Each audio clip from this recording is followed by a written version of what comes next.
Hello, my name is Anson, and this presentation is made by Evelyn, Kian, and me. Today we're going to talk about Hope is the Thing with Feathers by Emily Dickinson. Do you know that what can a feather symbolize? For example, feathers can symbolize as hopes, and in a poem from Emily Dickinson, it is part of the name of the poem. Hope is the thing with feathers.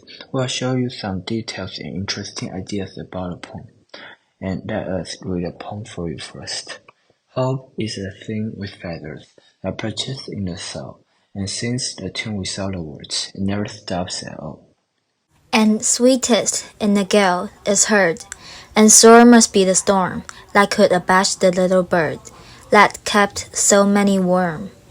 I've heard it in a childless land and on a strange sea, yet never in extremity, it as a crumb of me. There are many figurative languages in the poem, and the figurative language can make communication and writing become more efficient. There are several kinds of figurative language: metaphor, symbolism, and personification.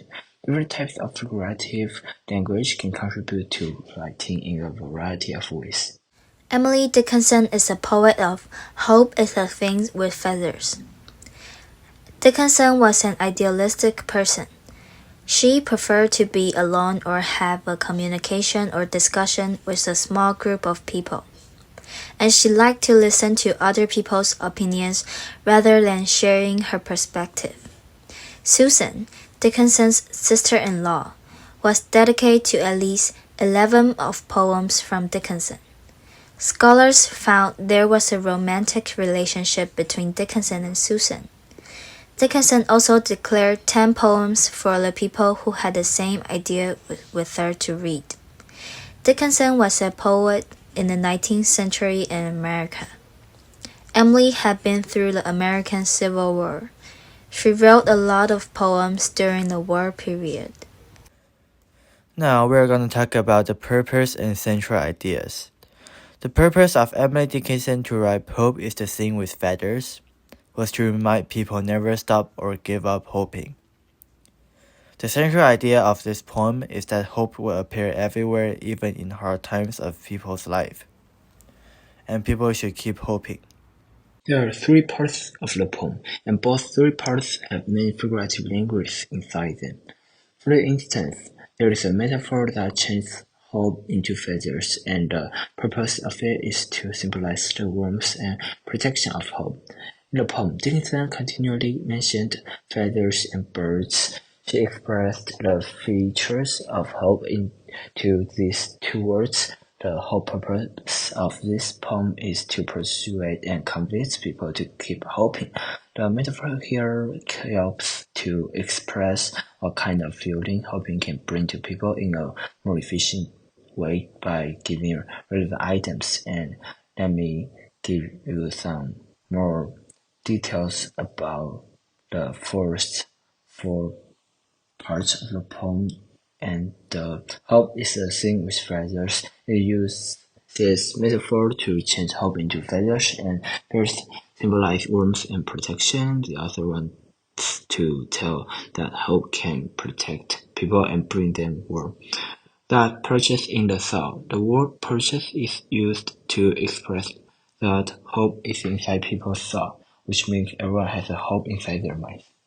And things the tune without the words. The tune without the words is used to imply that hope is something can be felt but cannot be actually expressed by words.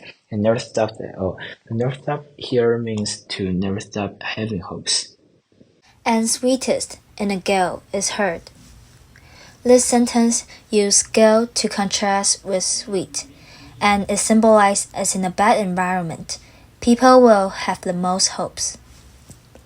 And sore must be the storm. This used the adjective sore to describe the bad environment situation. That could abash the little bird. This used metaphor to change hope into bird. That kept so many warm. Warm is a feeling that is brought by hope. Furthermore, the word Gale was symbolized as a bad situation and environment. The author also used the word sweet. It symbolized hope, and to contrast with Gale, which means hope will appear in hard times. The symbolism helps to show the appearance of hope that can be anywhere. Even when people are in hard time, they should keep hoping because hope might appear in bad situation to rescue people. I've heard it in the Chalice Land. It is the first sentence in the third stanza of this poem. Chalice Land symbolized as struggles, which means hope will appear in hard times, and on the Stranger's Sea.